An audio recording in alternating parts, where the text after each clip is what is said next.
ప్రాణప్రియుడు, మన రక్షకుడు, మన ప్రభువైన యేసుక్రీస్తు నామమున అందరికీ వందనాలు. దేవునికి స్తోత్రాలు.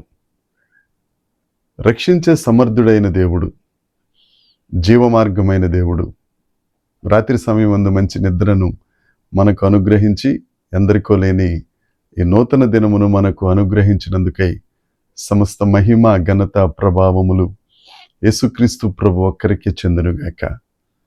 ఆ దయగలిగిన దేవుడు ఈ నూతన దినములో మనకు అనుగ్రహించిన దేవుని యొక్క వాగ్దానము, కృపావార్త. విలాప వాక్యములు 5వ అధ్యాయము 21వ వచనము. యెహోవా, నీవు మమ్మును నీ తట్టు త్రిప్పిన ఎడల మేము తిరిగెదము, మా పూర్వస్థితి మరలా మాకు కలుగచేయుము. దేవునికి స్తోత్రం కలుగునుగాక, దేవునికి మహిమ కలుగునుగాక. ప్రభు అయిన యేసుక్రీస్తు నామమును బట్టి నాకు అత్యంత ప్రియమైన దేవుని ప్రజలారా, మన పూర్వస్థితిని మనకు దయచేసే గొప్ప దేవుడు యేసుక్రీస్తు ప్రభు. మనం చదువుకున్న ఈ వాగ్దాన భాగం, ఈ విలాప వాక్యముల 5వ అధ్యాయం, ప్రార్థనాపూర్వకముగా మనకు కనబడిన ఈ 21వ వచనంలో ఉన్న ఈ మాట పూర్వస్థితిని అనుగ్రహించే గొప్ప దేవుడు. మనం ఆయన తట్టు తిరిగిన ఎడల, ఆయన మన తట్టు తిరిగి మనము పోగొట్టుకున్న ఆశీర్వాదం, ఆ పూర్వస్థితిని తప్పక దేవుడు మనకు దయచేస్తారు. ఏ ఏ ప్రతికూలతలో, ఏ ఏ అననుకూలతలలో నువ్వు పూర్వస్థితిని పోగొట్టుకున్నావో, దేవుని మీద ఏ తిరుగుబాటు చేసి దేవునికి ఇవ్వవలసిన గౌరవం, దేవునికి ఇవ్వవలసిన ఆ విలువ ఇవ్వకుండా నువ్వు వేటివైపు తిరిగి నీ పూర్వస్థితిని నువ్వు పోగొట్టుకున్నావో దేవుడు నీతోనే మాట్లాడుతున్నాడు. ఒకప్పుడు మేము ఎంత ఘనంగా ఉండేవాళ్ళం అండి. ఒకప్పుడు మేము అనేకులకు ఆశీర్వాదకరంగా ఉండేవాళ్ళం. ఒకప్పుడు విరబూసిన చెట్టు వలె మేము ఉన్నాం, ఇప్పుడు మోడుబారిపోయాం అని బాధపడుతున్నావా? నా ప్రియ సహోదరి, సహోదరుడా, యేసుక్రీస్తు ప్రభు నీతోనే మాట్లాడుతున్నారు. నువ్వు ఆయన తట్టు తిరిగిన ఎడల, ఆయన నీ తట్టు తిరిగి నీ పూర్వ వైభవం, నీ పూర్వ స్థితి, నీ పూర్వ స్థాయి నీకు అనుగ్రహిస్తానని ఈ దినాన్న మాటిస్తున్నారు. ఈ విలాప గ్రంథం విలాప ప్రవక్త అయిన ఇర్మియా గారు రాసింది.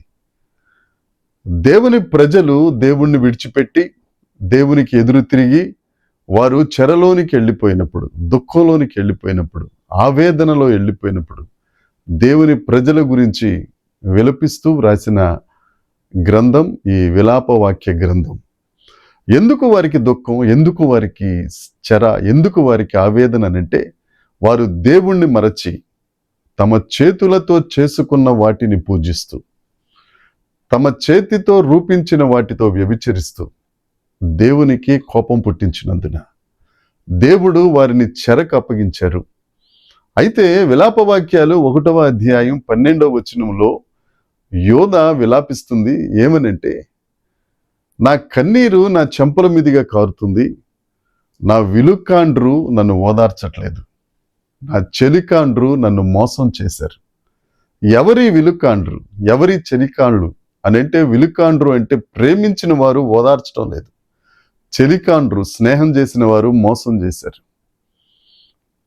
నిన్ను పట్టించుకున్నా పట్టించుకోకపోయినా, మీరు అందరూ మోసం చేసినా నిన్ను విడువని ఎడబాయని దేవుడు నీ పూర్వస్థితిని నీకు ఇస్తానని దినాన వాగ్దానం చేస్తున్నారు.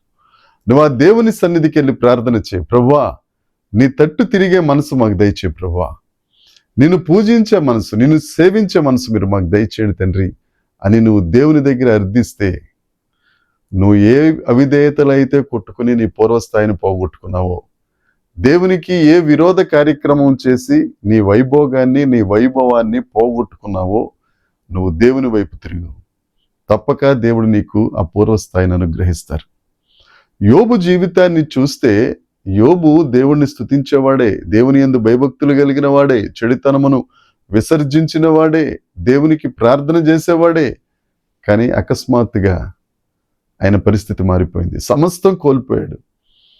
మనిషి ఉన్నపాటున రోడ్డు మీదకి వచ్చేసాడు. కానీ ఆయన విశ్వాసం ఒకటే, ఆయన మనుషులు ఎవరి వైపు తిరగలేదు.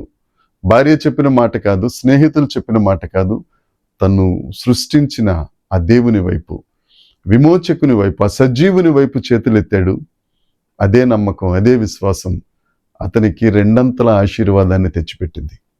నా ప్రియ సహోదరి సహోదరుడా, నువ్వు పూర్వం ఏ ఆనందం కలిగి ఉన్నావో ఇప్పుడు దేన్ని పోగొట్టుకున్నావో, ఏ ఆస్తి కలిగి ఉన్నావో ఏ ఆస్తిని పోగొట్టుకున్నావో, ఏ సంతోషం నిన్ను విడిచి వెళ్ళిపోయిందో, ఎటు చూసినా ఎడారిలే, ఎండిపోయిన ఎండమావులే నీ జీవితం అయిపోయిందో, దేవుడు నీతోనే మాట్లాడుతున్నాడు. దేవుని వైపు తిరుగు, దేవుని తట్టు తిరుగు, తప్పక ఆయన నీ తట్టు తిరుగుతాడు. నువ్వెప్పుడు ఆయన వైపు తిరుగుతావని ఎదురు చూస్తున్న పరమ తండ్రి ఆయన, ప్రేమ కలిగిన వాడు. ఆయన వైపు తిరుగు, ఆయన వైపు చేతులు చాచు, ఆయన శరణు జొచ్చి ప్రభువా నీవే నా దిక్కు నాయనా అని అర్థించు. నువ్వు పోగొట్టుకున్న నీ పూర్వస్థాయి అంతకు మించిన స్థాయి దేవుడు నీకు అనుగ్రహిస్తారు. పరిశుద్ధ లేఖనాల్లో ఒక వాగ్దానం ఉంది కదా, మునుపటి కంటే అధికమైన మేలుతో నిన్ను తృప్తిపరిచే దేవుడండి మన దేవుడు. ఆ దేవుని దగ్గరికి వద్దాం, ఆయన వైపు తిరుగుదాం. దేవుడు నీ పూర్వస్థాయిని అంతకు మించిన గొప్ప ఆశీర్వాదాన్ని దేవుడు నీకు అనుగ్రహించును గాక, దేవుడు నిన్ను దీవించును గాక. ఆమేన్. ప్రార్థన చేద్దాం. పరలోకమందున్న మా తండ్రి, పరిశుద్ధుడా, కృపగలిగిన దేవుడా, నీ తట్టు తిరిగితే మీరు మా తట్టు తిరిగి మా పూర్వస్థాయిని మాకు అనుగ్రహించే గొప్ప దేవుడా. తండ్రి, నీ ప్రజలు, మా ప్రియులు ఎంతమంది అయితే తండ్రి కొన్ని పరిస్థితుల వల్ల నీ వైపు తిరుగుబాటు చేసి నీ మీద అవిధేయతతో ఉండి వారి స్థితిని పాడు చేసుకున్నారో, వారందరూ నీ తట్టు తిరుగుట కృప దయచేసి వారి పూర్వస్థాయిని వారికి అనుగ్రహించి వారిని ఆశీర్వదించి వారి ద్వారా మహిమ పొందుమని యేసుక్రీస్తు నామమున ప్రార్థించి అడిగి వేడుకొనుచున్నాం తండ్రి. ఆమేన్. దేవుని కృప మనందరికీ తోడై ఉండునుగాక. ఆమేన్, ఆమేన్, ఆమేన్.